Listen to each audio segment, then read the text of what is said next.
నేడు మహారాష్ట్ర కొత్త సీఎంగా ఫడ్నవీస్ ప్రమాణ స్వీకారం చేయనున్నారు. సాయంత్రం 5:30కు సీఎంగా ఫడ్నవీస్ ప్రమాణం చేయనున్నారు. ముంబై ఆజాద్ మైదాన్లో ప్రమాణ స్వీకార కార్యక్రమం జరగనుంది. ఫడ్నవీస్ తో పాటు ఇద్దరు డిప్యూటీ సీఎంలు ప్రమాణం చేయనున్నారు. ప్రమాణ స్వీకారానికి ప్రధాని మోదీ, కేంద్ర మంత్రులు, బీజేపీ నేతలు హాజరు కానున్నారు.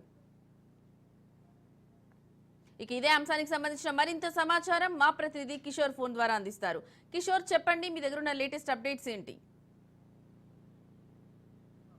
రాజకీయ అనిశ్చితికి తెరపడినట్టు తెలుస్తుంది. ఈ రోజు సాయంత్రం మహారాష్ట్రలో మహాయుతి ప్రభుత్వం కొలువుతీరనుంది. అటు బీజేపీకి సంబంధించిన అభ్యర్థి ఫడ్నవీస్ ఈ రోజు సీఎం గా ప్రమాణ స్వీకారం చేయనున్నారు. సాయంత్రం 5:30 నిమిషాలకు అటు ఆజాద్ మైదానంలో, ముంబైలోని ఆజాద్ మైదానంలో ప్రమాణ స్వీకార కార్యక్రమానికి ఏర్పాటు పూర్తి చేశారు. ఇప్పటికే అన్ని ఏర్పాట్లు కూడా పూర్తి చేసినట్టు కూడా తెలుస్తుంది. సాయంత్రం ప్రమాణ స్వీకార కార్యక్రమానికి ఇటు ప్రధాని నరేంద్ర మోడీతో పాటు అటు అమిత్ షాతో పాటు బీజేపీ పాలిత రాష్ట్రాల ముఖ్యమంత్రులు, అలాగే ఎన్డీఏ భాగస్వామ్య ప్రధాన పార్టీల నేతలు కూడా ఈ కార్యక్రమానికి హాజరు కానున్నట్లు కూడా తెలుస్తుంది. ఈ నేపథ్యంలో ముంబై మొత్తం కూడా ఇటు కమల జెండాలు ఎగురవేస్తున్న పరిస్థితి మాత్రం కనిపిస్తుంది. అయితే పలువురు వివిఐపీలతో పాటు ప్రధాని వస్తున్న నేపథ్యంలో ముంబై మొత్తం కూడా అటు 3 అంచెల భద్రత ఏర్పాటు చేశారు. అటు ఆజాద్ మైదానాన్ని, ప్రమాణ స్వీకార కార్యక్రమం జరిగే ఆజాద్ మైదానాన్ని చుట్టూ కూడా అటు ఎన్ఎస్జీ కమాండర్లతో పాటు పారామిలిటరీ బలగాలు కూడా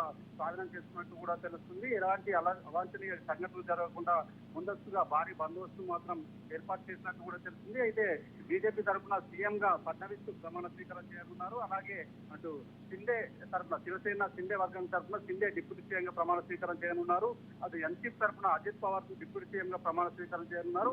అంతేకాకుండా పలువురు మంత్రులు కూడా ప్రమాణ స్వీకారం చేసే అవకాశం కనిపిస్తుంది. అయితే బీజేపీకి సంబంధించిన 20 మంది మంత్రులతో పాటు అది ఎన్సీపీకి సంబంధించిన 9, అలాగే శివసేనకు సంబంధించిన 12 మంది మంత్రులు కూడా ప్రమాణ స్వీకారం చేస్తారని తెలుస్తుంది. Right Kishore, thank you.